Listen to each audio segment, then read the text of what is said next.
Schools have long tried to become part of the solution to Ulster's troubles by studying conflict resolution, their joint cultural heritage, and getting children from both sides of the divide to work together. But it hasn't been easy. This peace wall divides the Protestant community on the other side from the Catholic community on this side. Almost 15 years ago, I reported on something remarkable happening here, where school children from the Protestant school, which you can see behind me, filed through the gate once a fortnight to go and work in the Catholic school on this side for half a day each week. The Protestant school was Beachfield Primary in East Belfast, an area of bitter tension. 3,000 Catholics were surrounded by 43,000 Protestants. For safety reasons, they went through that gate. They were escorted to their school, or we were escorted into our school. That was the reason we had the gate put in the wall, because we didn't want to have to walk right around the block. We wanted to be able to walk through a gate, a peace gate, into another school. Occasionally you would have had jeers, but no one ever threw a stone at us. I mean, we counted ourselves incredibly lucky. The school they were walking to was St Matthew's, a Catholic primary in the grounds of a church which had iconic status in the Troubles. The school, the church, the parochial house and the parochial hall are thought of as the centre of this community and the lifeblood of this community.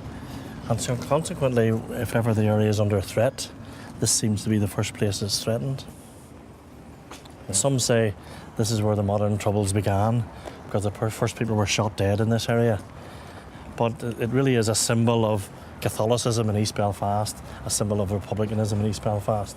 So consequently, we reckon that every family currently in our school would have someone who was affected by the Troubles in some way, either through violence or through imprisonment or through internment. And when we reach the front of the church, this is the actual interface. Our parents don't cross this road at all, because across this road is Protestant East Belfast, so there'd never be a... This road here running across the front? Absolutely. And here on the ground we have a symbol of where someone died in defence of the church.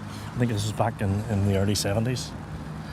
And just across the road we have our doctor's surgery, which in times of trouble, in times of sectarian violence, have to run two separate surgeries, one for Catholic people and one for Protestant people. It seems ludicrous in this day and age that would be happening, but that is the reality of the situation. The Protestant pupils studied all their history and geography with the Catholic pupils, and even worshipped with them and sat in on their religious celebrations.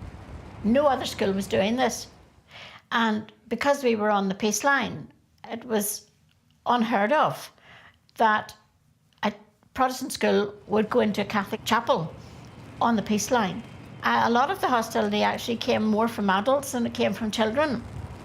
They could measure their progress by the rate at which missiles were thrown into the playground from the Catholic side of the wall.